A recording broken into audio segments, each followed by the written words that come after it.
motherfucking relay. We're covering today's top boxing news. Okay, we'll start with this. An interesting revelation in the women's super featherweight division ahead of what is to be the undisputed title fight between Alicia Baumgardner and Mekhaled. The WBO states Baumgardner versus Mekhaled is not sanctioned as undisputed. Why not? The unified super featherweight champion is set to grab the undisputed crown on February 4th, or issue. The WBO has issued a recent statement that they will not be recognizing the bout as undisputed. This bout is not sanctioned as undisputed, considering that the legitimate WBA super champion in junior lightweight is Ms. Hyun-Mi Choi, whose status is currently champion in recess. The World Boxing Organization's institutional policy pertaining to sanction approval of unification and/or undisputed championship bouts is exclusively limited to the legitimate champions per division. In this case, Ms. Choi, who is the sole and only WBA junior lightweight champion recognized by the WBO. You know, the WBA actually ordered Hyun-Mi Choi to face Alicia Baumgardner, and it was Hyun-Mi Choi that pulled out. It was Hyun-Mi Choi that stated she was unable to compete due to medical reasons. Now, what those reasons are, what they are specifically, I don't know. They never stated specifically why Hyun-Mi Choi was unable to compete. Why was she unable to comply with their order to take on Alicia Baumgardner? And if you've been following Hyun-Mi Choi's social media, her Instagram stories, just the other day, she posted a video of herself with a dance company performing some cool moves, choreography. She didn't look injured to me. Ever since that news broke that Hyun-Mi Choi would not be sharing the ring with Alicia Baumgardner, I've not seen Hyun-Mi Choi sporting a cast on her arms, her legs, her extremities. I've not seen Hyun-Mi Choi wearing a sling. I don't actually believe she's injured. Irrespective of what she may have imparted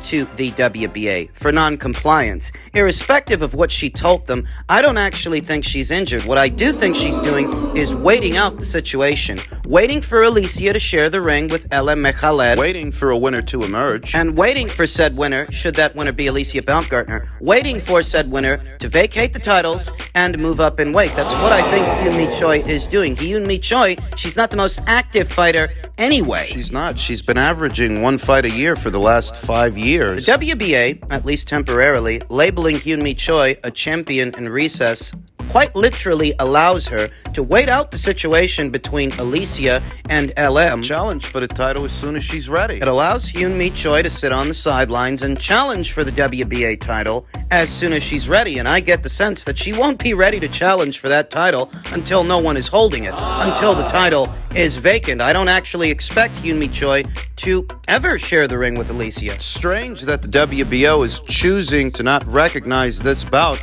as an undisputed bout, an undisputed title fight. All the major titles are on the line. Hyun-Mi Choi, in so many words, vacated her title. Hyun-Mi Choi, in so many words, abdicated the WBA title. I think the WBO are giving her a little bit too much consideration. That's what I think. And what effect, if any, this has on the upcoming undisputed title fight between Alicia and LM is unclear. Fight set to go down in a little over 2 weeks' time. New York City, Madison Square Garden, on the undercard of Serrano versus Cruz. It's not clear what effect, if any, this has on the upcoming fight. Certainly can't impede it, get in the way of it. The fight's already made. It's already done, and what the WBO is saying is they won't recognize Alicia as this division's undisputed champion. Well, they don't have to. Most people will. If she wins. I think she's going to. If what they're saying is they won't recognize Alicia, or they won't recognize the winner of this fight, whoever it's going to be, as this division's undisputed champion,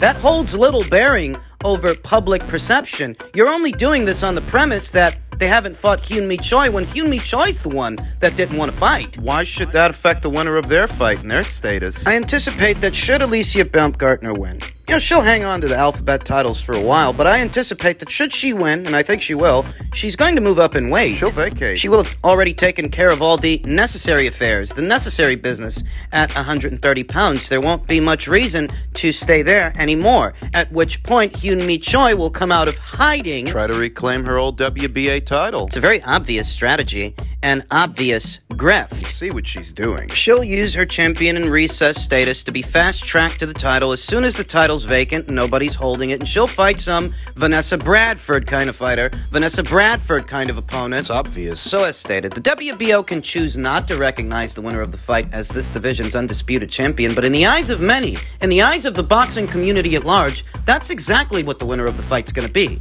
This division's undisputed champion, Hyun-Mi Choi or no Hyun-Mi Choi? With or without the WBO's blessing.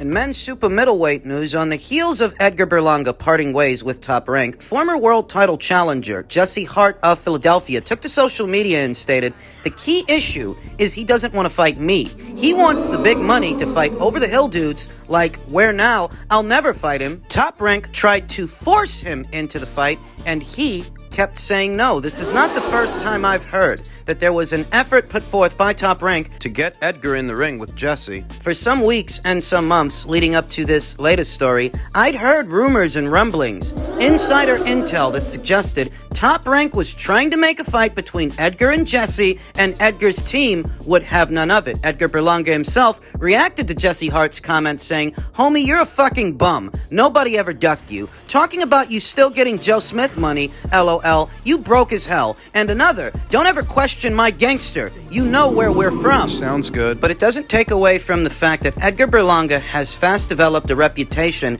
as a guy who's trying to stay on easy street. Not only does Jesse Hart claim that Edgar Berlanga avoided a fight with him, but there's a similar story out there in reference to unbeaten up-and-comer from Canada, Christian Mabili, Eye of the Tiger Management. The people at Eye of the Tiger very recently struck a deal with Top Rank to have their fights shown on the ESPN platform. And that basically means that Christian Mabili, in one way or another, is in bed with Top Rank, and they wanted to make a fight between Christian and Edgar. Obviously, the fight didn't happen. Obviously, that went the same way the Jesse Hart talks went. Nowhere. So, now that he's a free agent, he's a network and promotional free agent, free to go where he wants to go, do you get the sense he wants fights with the likes of a David Benavidez or a David Morrell, a Caleb Plant, a Caleb Truax? A Demetrius Andrade or a Jermal Charlo. The guys you can find over there on PBC Island. The guys you can find on the PBC side of things. Now that Edgar's free to go where he wants to go, do you think that he wants to go there? Oscar De La Hoya, Golden Boy Promotions, very recently chimed in saying, "I would love to work with Boricua Edgar Berlanga. Imagine fighting Jaime Munguia and selling out the Garden." They could with that fight. Spark up the old Mexico versus Puerto Rico rivalry. Former Top Rank alum and unbeaten up-and-comer Steven Nelson chimed in saying, "I'll sign with you, Oscar, and I'll fight him." Steven Nelson was very recently in action on the undercard of Crawford versus Avanesian on the Black Prime platform. A long hiatus. He had a long hiatus from the sport, and it looks like he's not in bed with Top Rank anymore. Not if he's willing to sign with Oscar De La Hoya. Oscar De La Hoya is expressing an interest in signing Edgar Berlanga. I wonder if he's also interested in signing Steven. He ought to be. They need the talent. They need to beef up that stable. Though I don't know with any certainty that Keith Connolly, who manages the career of Edgar Berlanga, would deem Golden Boy Promotions as the best place for Edgar Berlanga's fight? the best promoter for his ward, for his charge. Keith Connolly already funneled His guy. Richardson Hitchens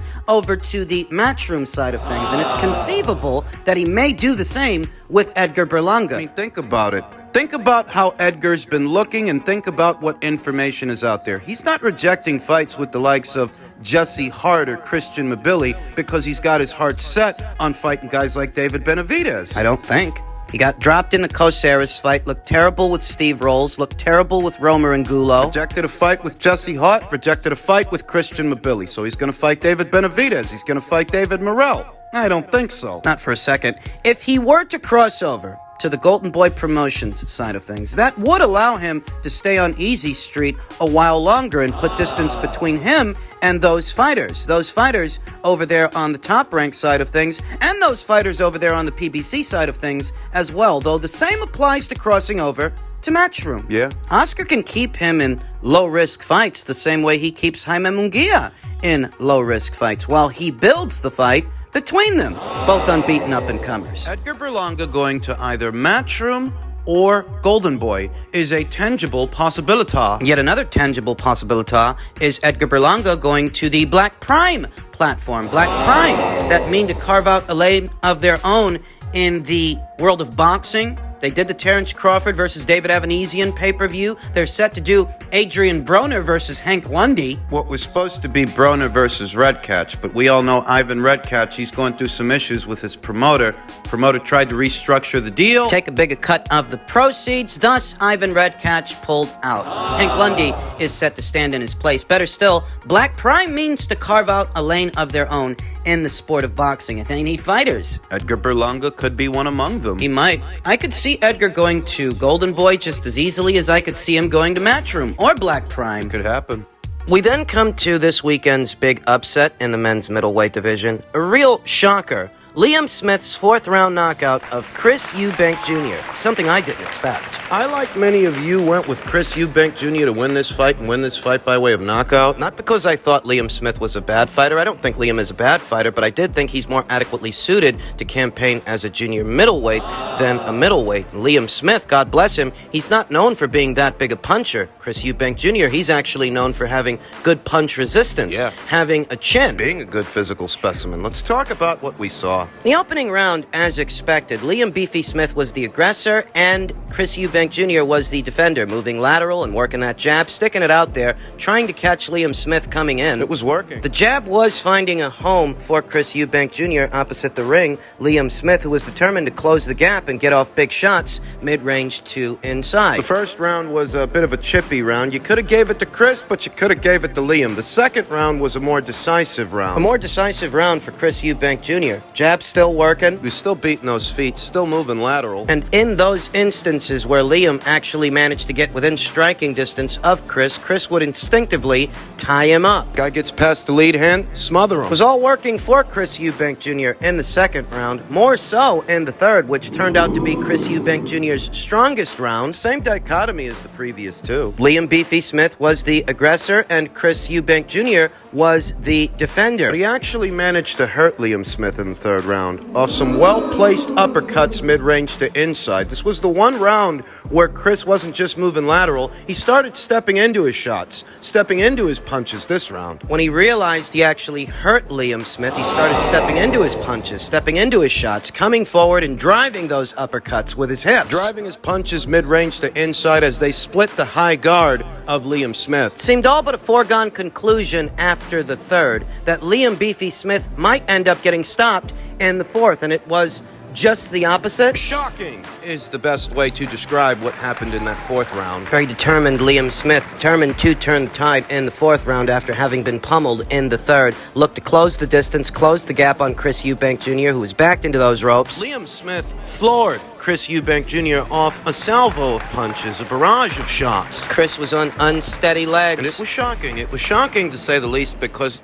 Liam Smith isn't known as being all that big a puncher at junior middleweight, let alone middleweight, and Chris Eubank Jr. is often associated with having great punch resistance, being able to take a shot. This is a guy who's campaigned as high as super middleweight, as high as 168 pounds, and up until recently, he's never been knocked out. First time for everything. What happened in that fourth round goes against everything you've seen from Chris Eubank Jr. thus far. Liam Smith backs him into a corner, pummels him, gets him down. Chris Eubank Jr., he gets up, but he's not recovered. Not all right. He's on spaghetti legs. On Quay Street, trying to hail a cab. My honest opinion is that referee Victor Laughlin could have waved this thing off after the first knockdown because Chris Eubank Jr. so obviously didn't have his faculties about him. But he gave him the benefit of the doubt, gave him a second chance, let the contest continue, and Liam Beefy Smith sealed the deal. Finished the job. The contest continues. Both boys meet in the center of the ring. Liam Beefy Smith, sensing that he has his man hurt, starts to pour it on, knocks down Chris Eubank Jr. for a second time. It took a while for Chris Eubank Jr. to realize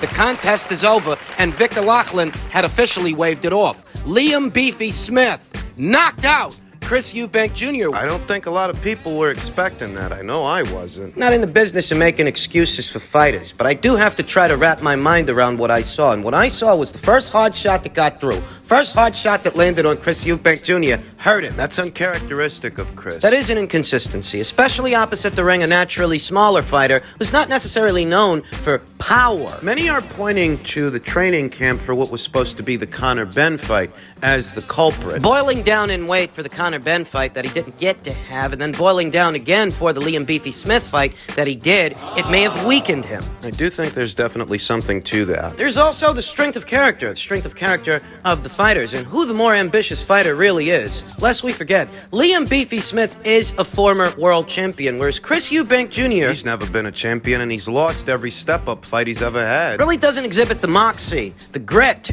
of a Liam Beefy Smith, who hasn't had it easy. Chris Eubank Jr., via his namesake for the longest time, has had the red carpet rolled out for him, and not due to how talented or ambitious a pugilist he is. Due to his namesake, due to his daddy. Guy was chasing around welterweights while campaigning as a middleweight. I remember he called Terrence Crawford out some months ago. Wanted to fight Kell Brook immediately after the Amir Khan fight. You know he was going to fight Conor Benn after swerving Gennady Golovkin some years ago, swerving a Gennady Golovkin who was closer to his prime. He finally gets up the cojones to want to share the ring with him. Finally gets up the cojones to want to fight him now that he's older. No time for the Demetrius Andrades and Yanibek Alimkanulais of the world. No time for Chris Eubank Jr. to pick on someone his own size. Yet it might have been a time when Chris Eubank Jr. campaigned as a super middleweight, but I feel that after the crushing defeat he suffered at the hands of George Groves, Chris Eubank Jr. internally, He knew what he was, what he really was, and he knew that he wasn't a world-class fighter, world-class guy. he wasn't trying to be. Not anymore. Not after that.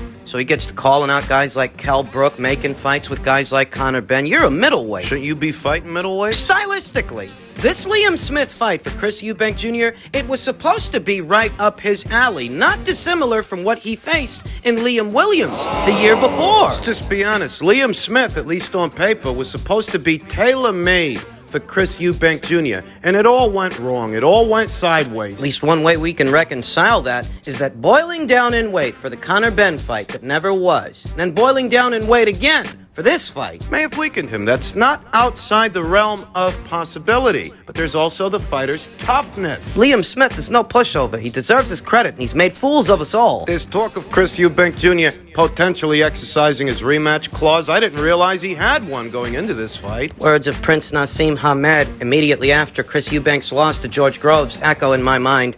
Maybe he should just hang him up. Maybe he should just finish. Maybe whatever you were going to do in this sport, you've done it already.